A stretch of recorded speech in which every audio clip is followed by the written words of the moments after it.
Brace yourself, pal, because today's news is not for the faint-hearted.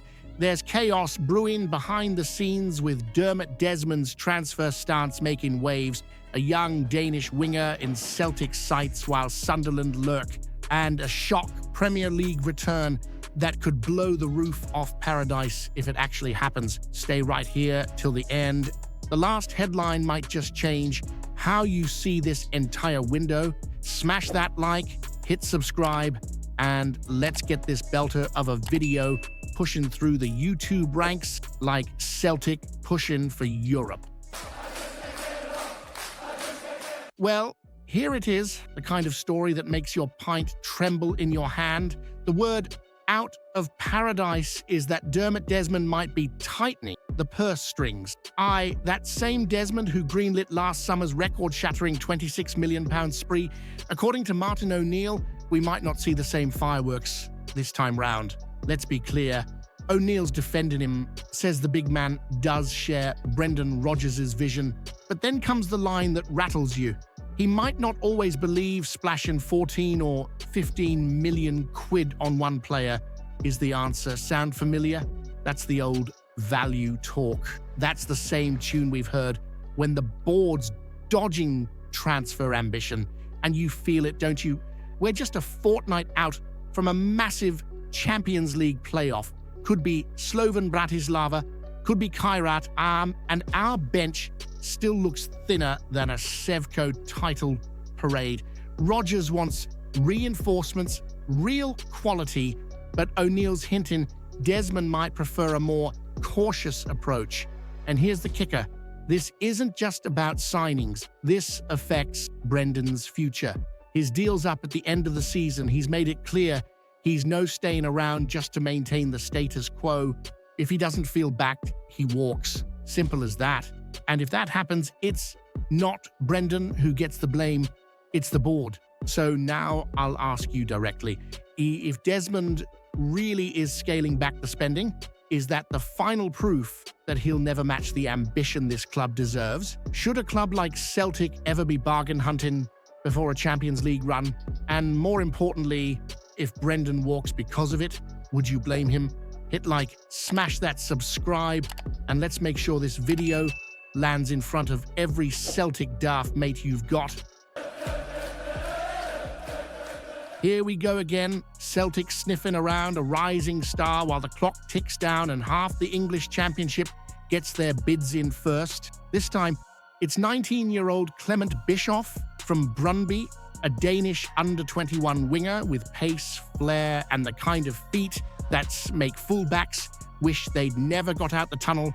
Rodgers wants 2 more attackers before the window shuts, and Bischoff shot to the top of that list. He's got the dribbling touch, the technical finesse, and he fits that high-press, quick transition style Brendan bleeds for. And best part? He'd cost about 6.3 million quid, an absolute steal in today's mad market. But of course, there's a battle brewing already. Sunderland's circling like vultures, Palace are sniffing. And don't forget the lad nearly signed for Brighton earlier this year. €8 million deal was done and dusted until it collapsed over contracts at the last minute. Now the door's wide open and we've got a chance to sneak through it. If the board wakes up in time, this is the kind of move that could really shift the dial.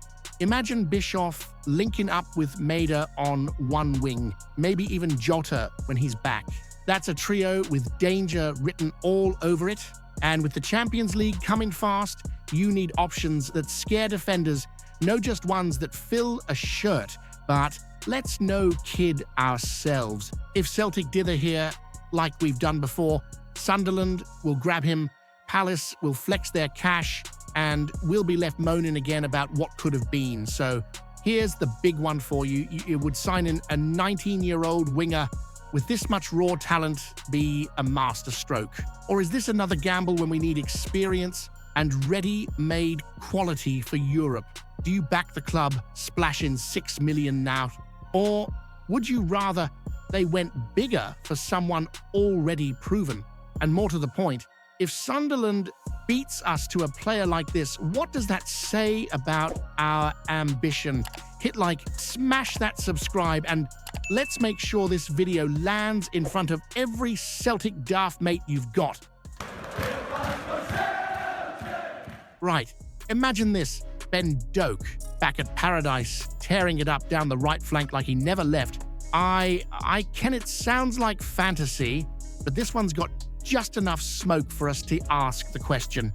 Now, let's rewind. Young Doak burst onto the scene at Celtic under Ange, remember? Just 16, fearlessly running at defenders with that Gallus swagger. Then, boom, he's off to Liverpool. You and I both felt that one sting. Since then, he's only managed 10 games for the Reds, no goals, no assists, just 300-odd minutes. He's had a spell at Boro under Carrick, decent numbers, 24 appearances, 3 goals, 7 assists. Not bad at all, but here's the twist. Liverpool are now overloaded with forwards. They've been splashing mad cash on folk like Wirtz and Ekitike, and Doak's name is suddenly back in the transfer mill. On Go Radio, Mark Guidi said it. If Rodgers could bring him back, it'd be sensational. Perfect fit for that right-hand side we're desperate to fix. A pure one-on-one specialist who plays fearless football, but it's unrealistic. Why? Because the Premier League vultures are already circling West Ham, Wolves, and if Liverpool think they can get 25 million quid for him, you know how it goes. Still, if there's one place where Doak could explode, it's back in the hoops. Familiar ground, European nights, pressure football, it's made for him. Imagine him linking up with Jota, Maeda, Kalmak. That front line would be poetry. So here's the question for you. If Doak is genuinely available, should Celtic break the wage structure or push for a mega loan just to bring him back? Would bringing Doak home be a game changer or a sentimental move we just can't afford? Hit like, smash that subscribe, and let's make sure this video lands in front of every Celtic daft mate you've got.